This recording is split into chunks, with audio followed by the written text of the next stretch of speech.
आइए आज सुनते हैं षटतिला एकादशी व्रत की कथा। तो बोलिए प्रेम से भगवान श्री हरि विष्णु की जय, माता लक्ष्मी की जय, एकादशी माता की जय।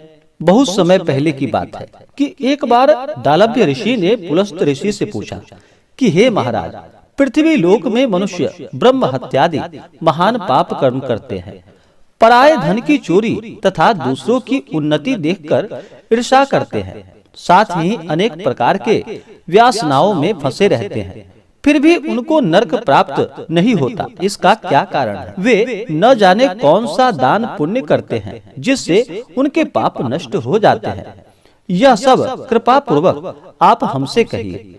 पुलस्त मुनि कहने लगे कि हे महाभाग, आपने मुझसे अत्यंत गंभीर प्रश्न पूछा है।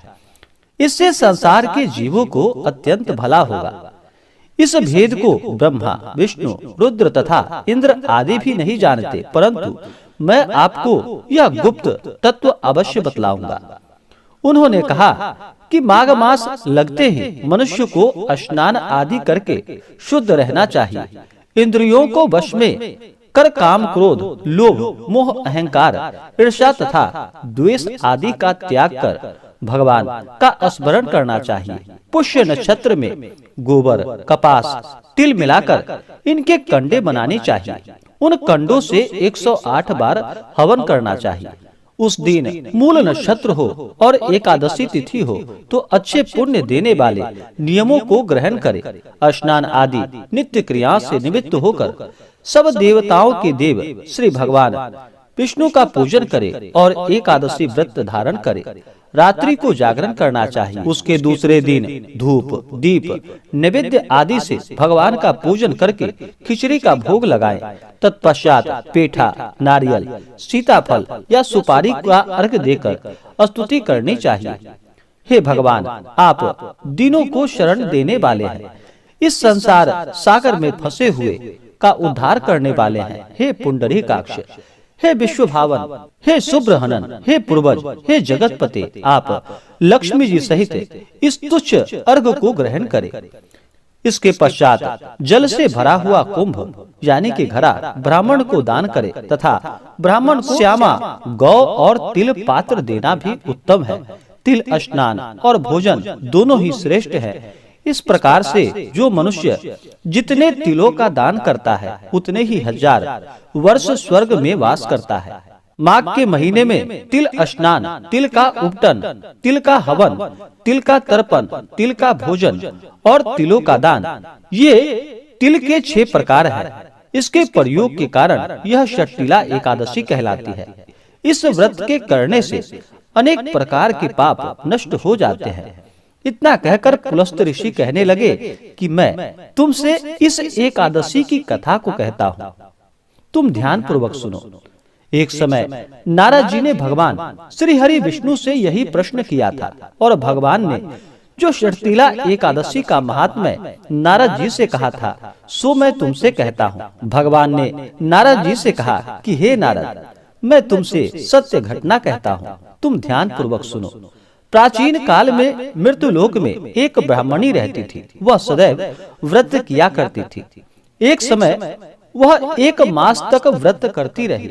इससे उसका शरीर अत्यंत दुर्बल हो गया। यद्यपि वह अत्यंत बुद्धिमान थी, तथापि उसने कभी देवताओं या ब्राह्मणों के निमित्त अन्न या धन का दान नहीं किया था। इससे मैंने सोचा कि ब्राह्मणी ने व्रत आदि से अपना शरीर शुद्ध तो कर लिया है, अब इसे विष्णु लोक तो मिल ही जाएगा, परंतु इसने कभी अन्न का दान नहीं किया। इससे इसकी तृप्ति होना बहुत ही कठिन है। भगवान ने आगे कहा कि ऐसा सोचकर मैं भिखारी के वेश में मृत्युलोक में उस ब्राह्मणी के पास गया और उससे भिक्षा मांगी। वह ब्राह्मणी बोली कि महाराज, किस लिए आए हो? मैंने कहा कि मुझे भिक्षा चाहिए। इस पर उसने एक मिट्टी का ढेला मेरे भिक्षा पात्र में डाल दिया। मैं उसे लेकर स्वर्ग में लौट आया। कुछ समय बाद ब्राह्मणी भी शरीर त्याग कर स्वर्ग में आ गई। उस ब्राह्मणी को मिट्टी का दान करने से स्वर्ग में सुंदर महल मिला, परंतु उसने अपने घर को अन्नादि सब सामग्रियों से शून्य पाया। घबराकर वह मेरे पास आई और कहने लगी कि हे भगवान, मैंने अनेक व्रत आदि से आपकी पूजा की, परंतु फिर भी मेरा घर अन्न आदि सब वस्तुओं से शून्य है। इसका क्या कारण है?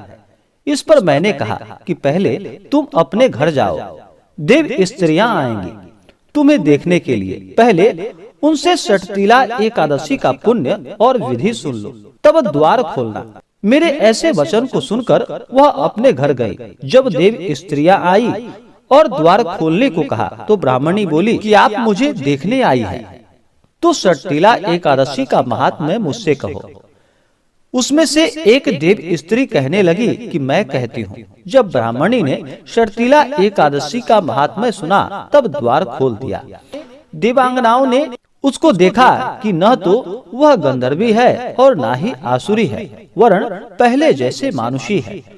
उस ब्राह्मणी ने उसके कथानुसार षटतिला एकादशी का व्रत किया।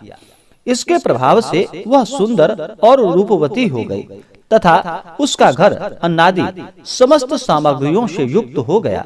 अतः मनुष्यों को अपनी मूर्खता को त्याग कर षटतिला एकादशी का व्रत और लोभ न करके तिलादि का दान करना चाहिए। इससे दुर्भाग्य, दरिद्रता तथा अनेक प्रकार के कष्ट दूर होकर मोक्ष की प्राप्ति होती है।